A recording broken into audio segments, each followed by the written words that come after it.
Scroll saws or band saws? Which one do you need in your shop? They both seem like they're similar tools, but what's the real difference?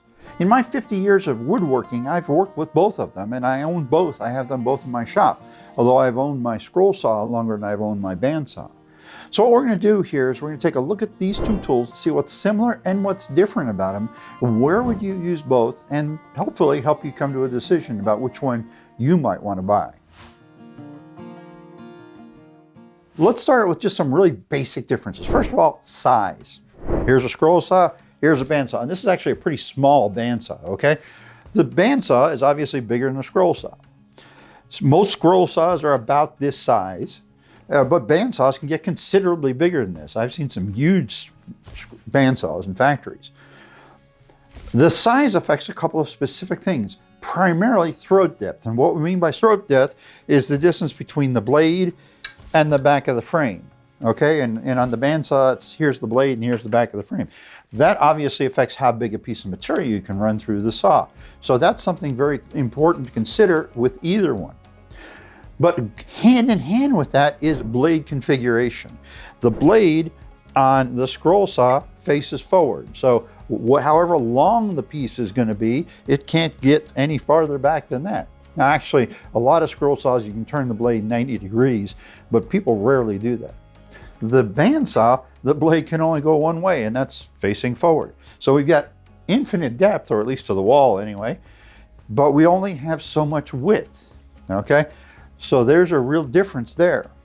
But we're also looking, when we talk about blade configuration, the way the blades are made are different, and that affects how thick the material can be. The thickest material we can run through this saw is about a 2 by, say 1.5 inches thick, okay? Maybe 2 inches thick, but that's really pushing it. This saw, when I raise this up all the way, I can run material through it that's 6 inches thick. And others, the bigger saws, you can run material, some pretty darn big material. A lot of sawmills are actually band saws, and they'll do material that's 24, 30 inches, 6 inches thick, although obviously you can't do that and fit that into your workshop. So they can go through much thicker material. Another really key difference is the width of the blade. This blade is maybe 1/8 of an inch wide or deep, okay? This blade's 1/2 inch. Now you can get different depths of blades for the bandsaw. I've got 1/8 inch, 1/4 inch, 3/8 of an inch, and 1/2 inch. And I've got a 1/2 inch mounted to it right now. That's going to affect turning radius. That's going to affect how tight a curve you can do. Now that's a big, big difference, because if you look at this towel rack, this piece of wood right here has got outside curves and inside curves, okay? The inside curves are much tighter than the outside curves. The outside curves could be made by either of these saws without any problem. I'd have to put probably a thinner blade on the bandsaw than that 1/2 inch one. Maybe a 3/8 of an inch blade would probably do this, or anything smaller. But I can't do any of these inside curves for 2 reasons. One, the bandsaw's blade is a continuous band, whereas the scroll saw's blade is actually just a little, it's almost like a thin piece of wire. It's 5 inches long, and I can disconnect it and put it through that hole, drill a hole there, put it through the hole, and now I can cut around inside there. So that's a huge difference right there. But also, because of the thickness of these blades or the depth of these blades, I can get these tight little curves here that I really can't even think about doing on the bandsaw. So those are the basic differences between the two of them. Now let's look at each of the two saws in a little more detail. So we're going to look at the scroll saw first, okay? I've actually had a scroll saw longer than I've had a bandsaw. For many years, that was my only way of cutting curves, and I found it to be very useful, but there are limitations. Now, the scroll saw's blade, as I mentioned a moment ago, is 5 inches long, and there are 2 types of blades. There's ones with pins on the end and one without. Okay, depending on your saw might determine which kind of blades you use. This particular saw, I have to use blades that have pins. If I was using the blades that don't have pins, I have to have clamps here for it, and I have those clamps that I can put them on it, but I normally use the blades with pins. The blade moves up and down. It's a reciprocating blade. And that's what gives it its cutting action. Now there's a risk there of splintering. The blade itself, the teeth are offset to either side, which helps cut down on the chance of splintering, but there still is. A lot of scroll saw work is done on really thin plywood, say 1/4 inch thick birch plywood or something like that, with a very thin veneer on the surface. And yes, there's a possibility of some splintering with that. But the type of work that's done with it is basically decorative work. Remember, I was talking a moment ago about this right here, this flower that's cut out of the inside of this. That's done with the scroll saw, and that's really not real fine scroll saw work. You see some very, very highly detailed with very small cuts scroll saw works. It excels in doing those small, tight cuts, curves, shapes, whatever, where we're trying to cut something out of the inside. That's really where the scroll saw is used the most. Can you do larger parts? Well, yes, I've cut parts as big as, say, this right here on a scroll saw. It's real slow. The scroll saw does not cut quickly.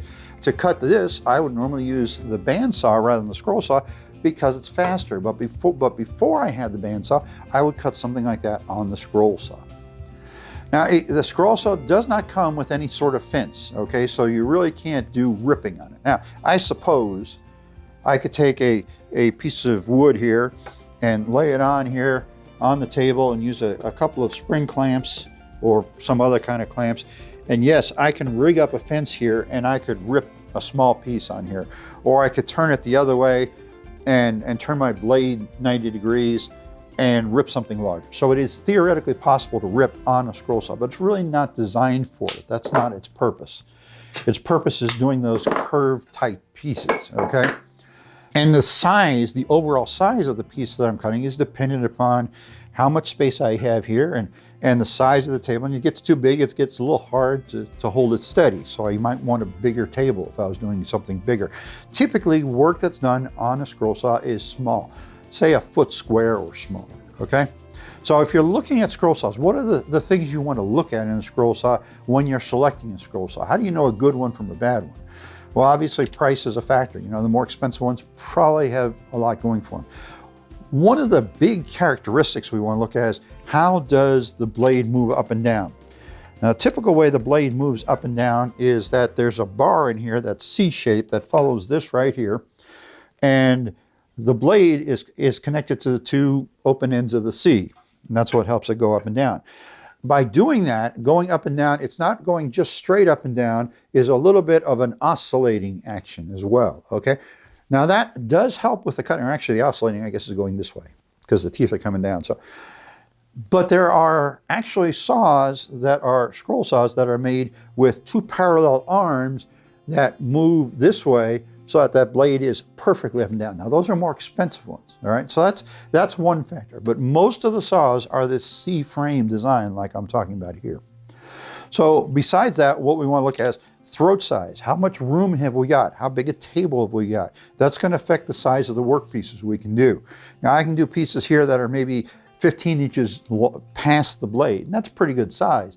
But if I want to do something really big, I'd be in trouble, okay? The motor power. Is the motor powerful enough to drive it through the material? Okay, generally speaking, we're talking like a 1/2 horsepower, but there are some scroll saws out there that have motors that are small as a 1/4 horsepower or even slightly less than that, and they might have trouble getting through material, especially if you're going to do thicker material. Now, I have no trouble doing 1.5 inch thick material on this scroll saw because the motor's big enough. The one I owned before this had a smaller motor, I believe it was a 1/4 horsepower, and it really struggled even at 3/4 inch thick pine. If I got 3/4 inch thick oak, I was really pushing that saw pretty much to its limit, okay? The blade type, I mentioned a moment ago about the clamp there if you're using pinless blades or the blades that have the pin. Now, what's the real difference there? Well, the ones that don't have a pin are smaller size blades. In other words, they're smaller in depth and in width, okay? So if you're doing really, really fine work, like some people that do marquetry, which is making a picture out of cut out pieces of wood that are put together, right?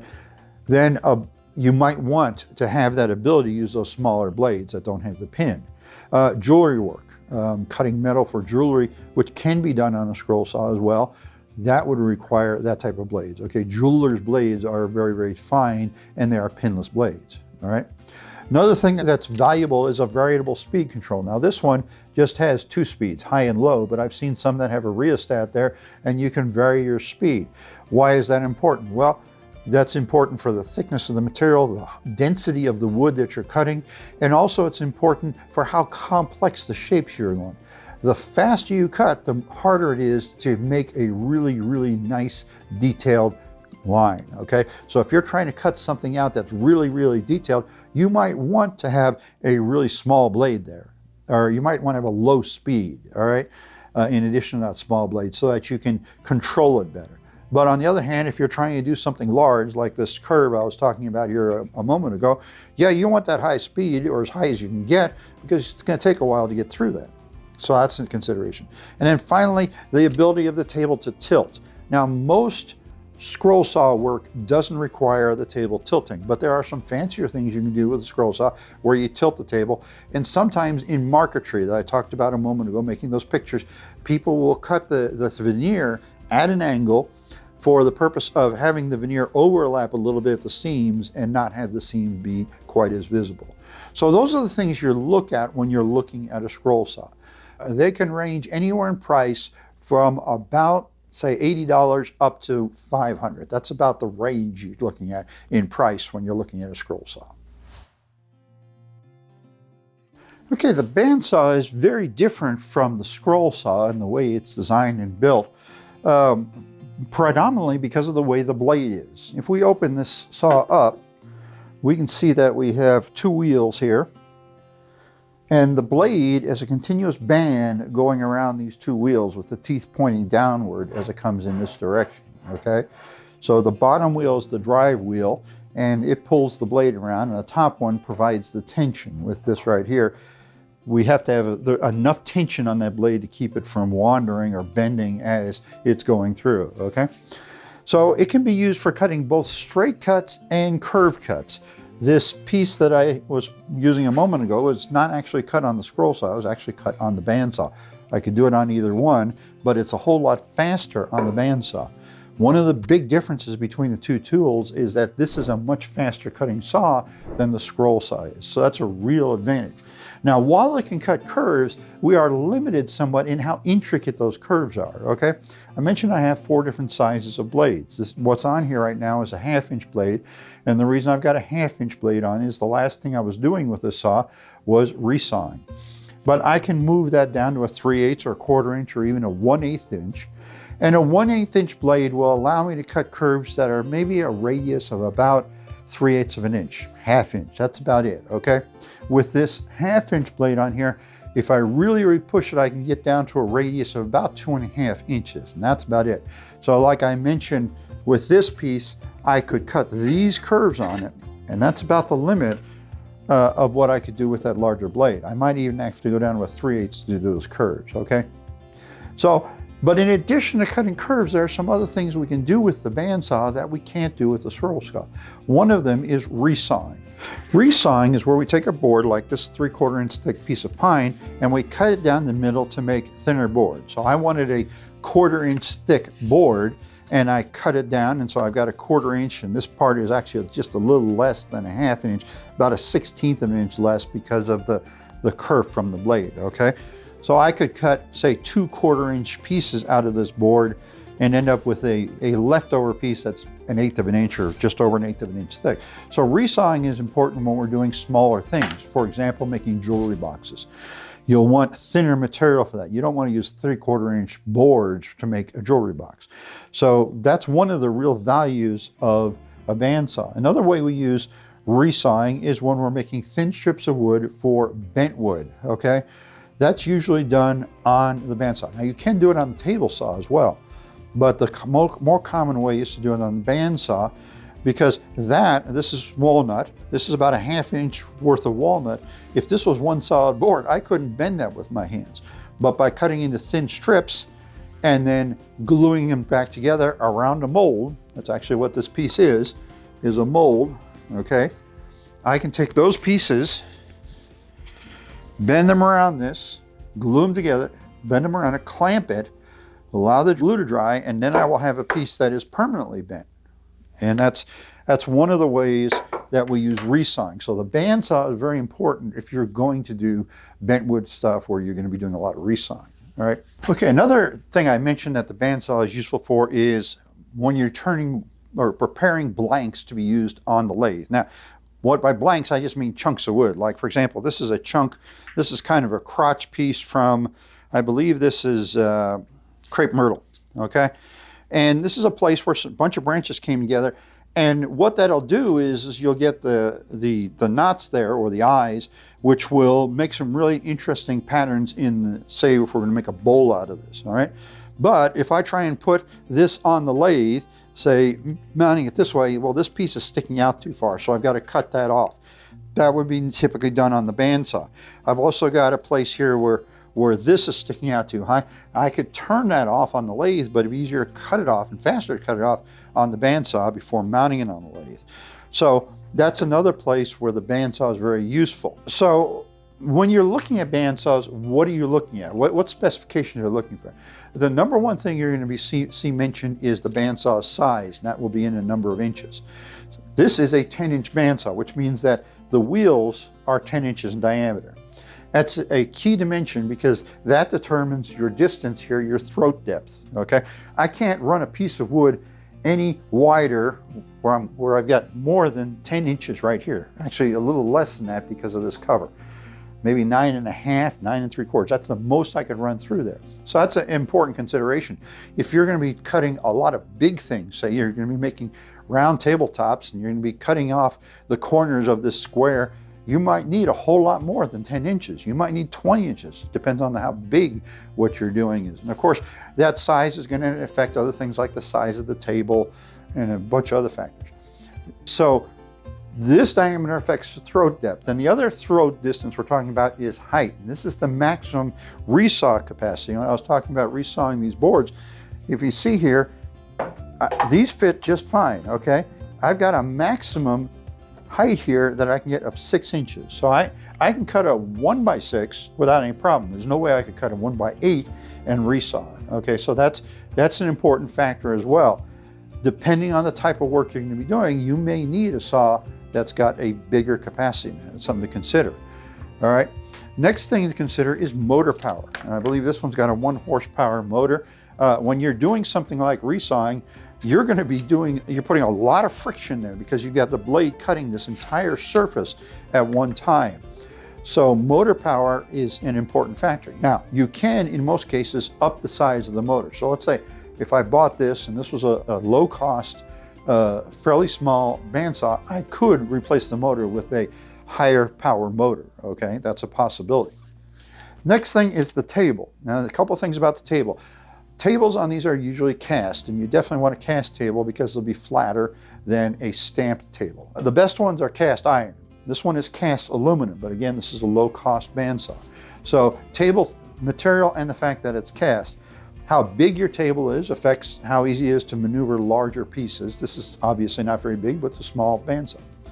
And then finally, the blade size capacity. I said I've got a 1/2-inch blade on here, and that is the largest blade I can put on here, and that is determined by the width of this wheel. It's 10 inches in diameter, but it's only a 1/2 inch thick.